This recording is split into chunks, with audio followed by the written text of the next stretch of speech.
Hello PSC aspirants. Degree പ്രിലിംസിൻ്റെ രണ്ടാമത്തെ ഘട്ടത്തിൻ്റെയും hall ticket വന്നു കഴിഞ്ഞു. അപ്പം തേർഡ് ഫേസിലേക്ക് പോകുന്ന കുട്ടികൾക്ക് വേണ്ടിയിട്ടുള്ളൊരു വീഡിയോ ആണ്. കാരണം ഞാൻ തേർഡ് ഫേസിൽ പ്രിപ്പയർ ചെയ്യുന്ന ഒരു സ്റ്റുഡൻ്റാണ്. സോ എൻ്റെ ഒരു ഐഡിയ ഞാൻ എങ്ങനെയാണ് ഇനി റിവിഷനും ക്വസ്റ്റ്യൻ പ്രാക്ടീസും അല്ലെങ്കിൽ പുതിയ ടോപ്പിക്സ് പഠിക്കുന്നതും ഒക്കെ എങ്ങനെ പ്ലാൻ ചെയ്യുന്നതെന്ന് പറയുമ്പോൾ ചിലപ്പോൾ നിങ്ങൾക്ക് ഇതിൽ നിന്ന് ഹെൽപ്പ് കിട്ടുമായിരിക്കും. കാരണം വളരെ ചുരുങ്ങിയ ഒരു ടൈമിൽ നമുക്ക് ഒരുപാട് നല്ല പ്ലാനിങ് ഉണ്ടെങ്കിൽ നമുക്ക് എക്സിക്യൂഷൻ നല്ല രീതിയിൽ നടക്കുള്ളൂ. അപ്പോൾ ഫോർ ദ ടൈം ബീങ് ഇന്ന് ഇപ്പോൾ ഇറ്റ്സ് തേഴ്സ്ഡേ മെയ് 7th ആണ്.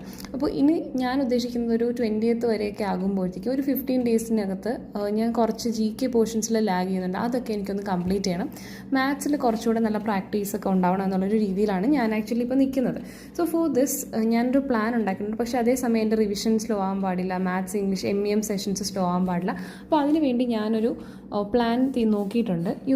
അത് ഞാൻ ജസ്റ്റ് ഒന്ന് എഴുതി വെച്ചിരിക്കാൻ എനിക്കൊരു ക്ലാരിറ്റി കിട്ടാനായിട്ട്. അപ്പോൾ ഇതിൽ ഫസ്റ്റ് ഡെയിലി റൂട്ടീൻ നിങ്ങൾക്ക് കാണാൻ പറ്റും, മലയാളം കൊടുത്തിട്ടുണ്ട്. അപ്പോൾ മലയാളത്തിൽ എനിക്കിനി പഠിച്ച് തീർക്കാനായിട്ടുള്ള ടോപ്പിക്സാണ് ഈ പറഞ്ഞിരിക്കുന്നത്. വിപരീതം, ഒറ്റപ്പദം, പര്യായം, അതൊക്കെ.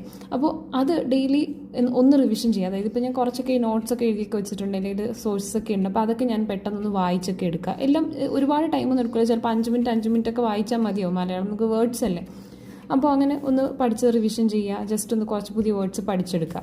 അതിനുശേഷം ഇത് പുതിയ കാര്യങ്ങൾ പഠിക്കുന്നതാണ്. ഈ പദശുദ്ധി ഒരുപാട് വേർഡ്സ് നമുക്കുണ്ട്. അപ്പോൾ അതുകൊണ്ട് അതിന് വേണ്ടിയിട്ടാണ് പദശുദ്ധിയും ഞാൻ ഡെയിലി ചെയ്യാമെന്ന് വിചാരിക്കുന്നത്. അതിലും മേ ബി ഒരു 10-15 വേർഡ്സ് മാത്രം ജസ്റ്റ് ഒന്ന് നോക്കി പോകുക എന്നുള്ളതായിരിക്കും. പിന്നെ അതല്ലാണ്ട് ഈ പറഞ്ഞതിലല്ലാണ്ട് പഠിച്ചു വെച്ചിട്ടുള്ള ടോപ്പിക്സ് ഏതെങ്കിലും കാണും, അതിൻ്റെ നമുക്ക് റിവിഷൻ ചെയ്യണം. ഒരു ദിവസം ഒരു ടോപ്പിക്കെങ്കിലും റിവിഷൻ ചെയ്യണം. അതിന് വേണ്ടിയിട്ട് PYQs യൂസ് ചെയ്യാം. റാങ്ക് ഫയൽ എന്തെങ്കിലും ഒരെണ്ണം ഉണ്ട്, അതിൽ കൊടുത്തിട്ടുള്ള നോട്ട്സൊക്കെ ഒന്ന് നോക്കാം. പിന്നെ ഞാൻ കോച്ചിങ് എടുക്കുന്ന ക്ലാസ്സിൻ്റെ ചിലപ്പം ക്ലാസ്സസിൻ്റെ കുറച്ച് നോട്ട്സൊക്കെ ഉണ്ട്. അപ്പോൾ അതിൽ നിന്നും എനിക്ക് അഡീഷണൽ ക്വസ്റ്റ്യൻസ് റെഫർ ചെയ്യാം.